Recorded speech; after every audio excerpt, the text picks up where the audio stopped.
stepped up to help lead you guys to victory? Yeah, I think, some of the guys who really stand out.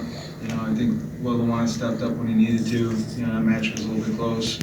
And, he started pouring a little more pressure to make sure he won that match.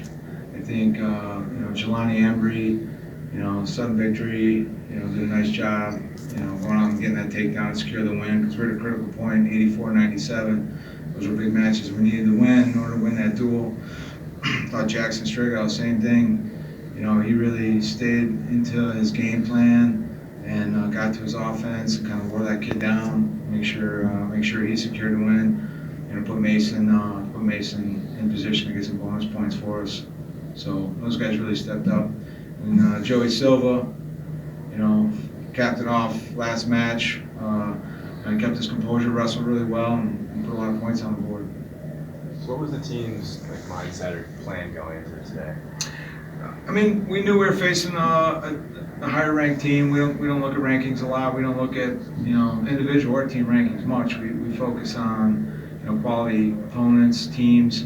We thought it was a great opportunity individually for our guys to go in and win some matches against guys that were ranked higher than them, and also as a team to go in and beat a team ranked higher than us. So our guys were just looking at it as a great opportunity to compete. We were excited to be in Chrysler Arena, in front of a good crowd, and this is the first of several big arenas and big matches we'll be in, now through Big Tens and NCAAs. So it's good to get the guys in the big arena environment.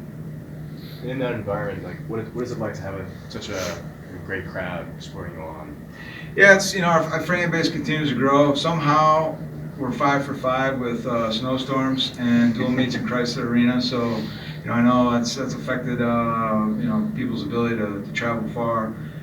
So but it's the energy is just at another level in here compared to Keene. Keene's a great field too, and it's packed because it's people are on top of the map. But in Chrysler, there's a lot of added entertainment for the fans, keeps them really engaged.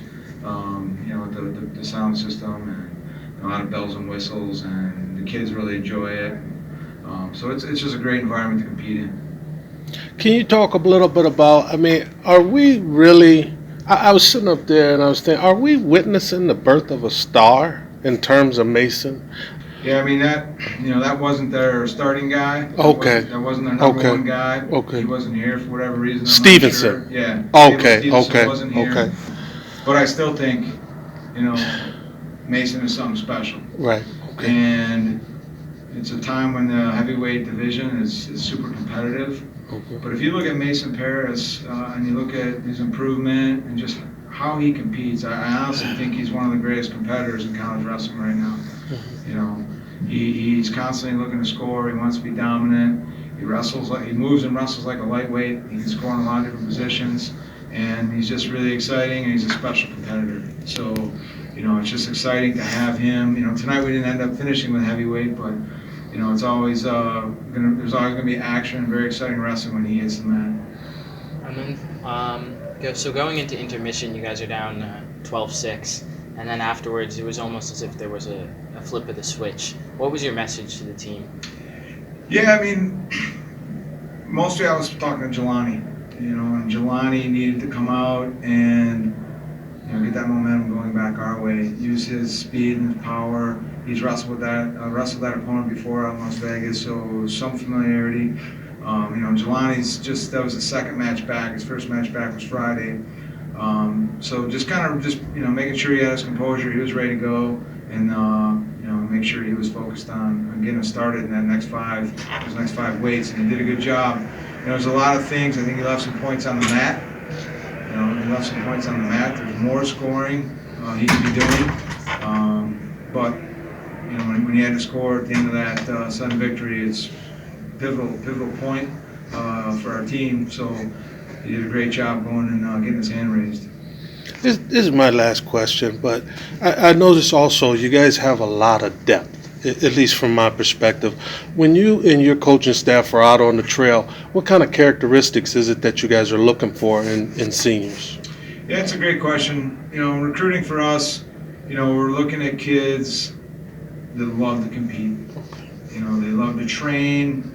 they're familiar with what that process is like, and you know, we look for kids that have a good resume of winning, you know.